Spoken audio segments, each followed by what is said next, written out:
తెలంగాణ బీజేపీలో ఫైర్ బ్రాండ్గా ముద్రపడిన ఓ నేతపై విధించిన సస్పెన్షన్ను తొలగించేందుకు రంగం సిద్ధమైంది. పార్టీ జాతీయ నాయకత్వం దీనిపై చర్యలు చేపట్టిందని కమలనాథుల్లో వినిపిస్తోంది. పట్టుదలతో బీజేపీ హైకమాండ్ను ఒప్పించిన ఆ నేత సస్పెన్షన్ ఎత్తివేసిన తర్వాత మళ్లీ యాక్టివ్ అయ్యే ప్రయత్నంలో ఉన్నారని వినిపిస్తోంది. అయితే ఇక్కడో ట్విస్ట్ ఉంది. ఆ లీడర్ రీఎంట్రీ ప్రయత్నాలకు కొందరు రాష్ట్ర నాయకులు గండి కొట్టాలని చూస్తున్నారన్న ప్రచారము జరుగుతోంది. ఆ నేత వస్తే మళ్లీ లేనిపోని తలనొప్పులు తప్పవని అధిష్టానం దృష్టికి తీసుకువెళ్లారా? వివాదాస్పద వ్యాఖ్యలతో రచ్చ చేసి పార్టీకి నష్టం చేస్తారని ఫిర్యాదు చేశారా? ఇంతకీ ఎవరా నేత, ఏంటాయన కథ? పూర్తి వివరాలు ఈ స్టోరీలో చూద్దాం.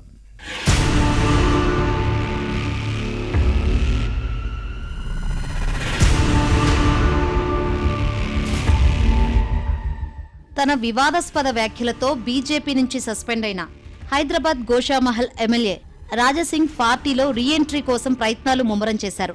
పార్టీ అండ లేకపోతే జరిగే నష్టమేంటో ఈ నేతకు బాగా తెలిసొచ్చింది. దీంతో మళ్లీ కమలదళంలోకి పునఃప్రవేశం చేస్తున్నారన్న ప్రచారం జరుగుతోంది. కరుడు కట్టిన హిందుత్వ వాదిగా ముద్రపడిన ఈ నేతకు కొద్దిగా నోటి దురుసెక్కువ. తరచూ ఓ వర్గంపై నోరు పారేసుకునేవారు. అంతేకాదు, పార్టీ నేతలు ఏకపక్షంగా వ్యవహరిస్తున్నారన్న విమర్శలతో సమస్యలను కొని తెచ్చుకున్నారు. 3 సార్లు గెలిచిన తనకు బీజేపీ శాసనసభాపక్ష నేత పదవి ఇవ్వలేదని అలిగారు. సొంత పార్టీ నేతలను చెత్త గ్యాంగ్తో పోల్చి చివాట్లు తిన్నారు. తాను సూచించిన వారికి హైదరాబాద్ జిల్లా పార్టీ అధ్యక్ష బాధ్యతలు అప్పగించలేదన్న కోపంతో నోరు పారేసుకునేవారు. దీంతో రాజాసింగ్ ను ఉపేక్షిస్తే పార్టీకి లాభం కంటే నష్టమే ఎక్కువని భావించిన రాష్ట్ర నాయకత్వం జాతీయ కమిటీకి నివేదించడంతో సస్పెండ్ చేసింది.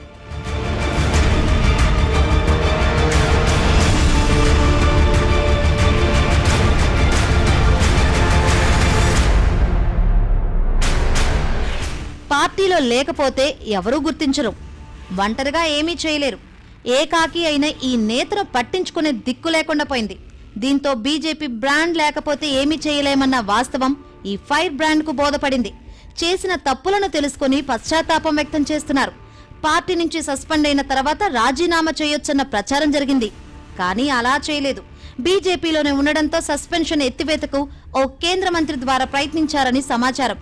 పార్టీతో సంబంధం లేకుండా ఎన్ని కార్యక్రమాలు, పోరాటాలు చేసినా ఫలితం లేదని, అంతా బూడిదలో పోసిన పన్నీరే అవుతుందని భావించారు.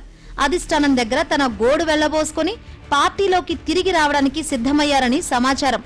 పార్టీ లైన్ దాటకుండా క్రమశిక్షణతో మెలిగితే బీజేపీలోకి రావచ్చని హైకమాండ్ సంకేతాలిచ్చిందని కమలం పార్టీ వర్గాల్లో వినిపిస్తుంది. ఇటీవల గోషామహల్ బీజేపీ శ్రేణులు కేంద్ర మంత్రి కిషన్ రెడ్డిని కలిసినప్పుడు రాజాసింగ్ అంశాన్ని ప్రస్తావించారు. ఈ ఎమ్మెల్యేను తిరిగి పార్టీలోకి చేర్చుకునే అంశంలో హస్తిన పెద్దలదే తుది నిర్ణయమని చెప్పారని వినిపిస్తోంది. అయితే రాజాసింగ్ తో లేనిపోని తలనొప్పులు తప్పవని కొందరు నేతలు సస్పెన్షన్ ఎత్తివేతను ఆపే ప్రయత్నంలో ఉన్నారని సమాచారం.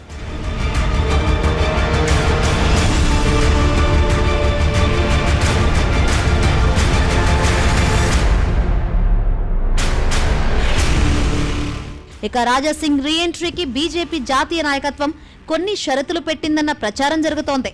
దేశంలోని ఏ వర్గం ప్రజలను కించపరచకుండా, మనోభావాలను దెబ్బతీయకుండా ఉండాలని చెప్పినట్లు సమాచారం.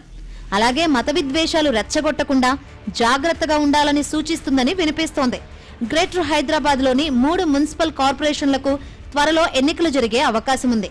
దీంతో హైదరాబాద్, సైబరాబాద్, మల్కాజ్గిరి నగరపాలక సంస్థల్లో బీజేపీని యాక్టివ్ చేసేందుకు రాజాసింగ్ సేవలు అవసరమని క్యాడర్ భావిస్తోంది. దీంతోనే సస్పెన్షన్ తొలగించేందుకు ఒప్పుకుందని సమాచారం. బీజేపీ రాష్ట్ర అధ్యక్షుడు రామచంద్రరావు, కేంద్ర మంత్రి కిషన్ రెడ్డి, ఎంపీ లక్ష్మణ్ ని గతంలో రాజాసింగ్ టార్గెట్ చేశారు. కానీ ఈ నేతలో వచ్చిన మార్పుతో వీరు కూడా ఇప్పుడు సస్పెన్షన్ ఎత్తివేతకు సుముఖత వ్యక్తం చేసి జాతీయ నాయకత్వాన్ని ఒప్పించినట్లు సమాచారం. బీజేపీ అధిష్టానం ఏ నిర్ణయం తీసుకుంటుందో చూడాలి.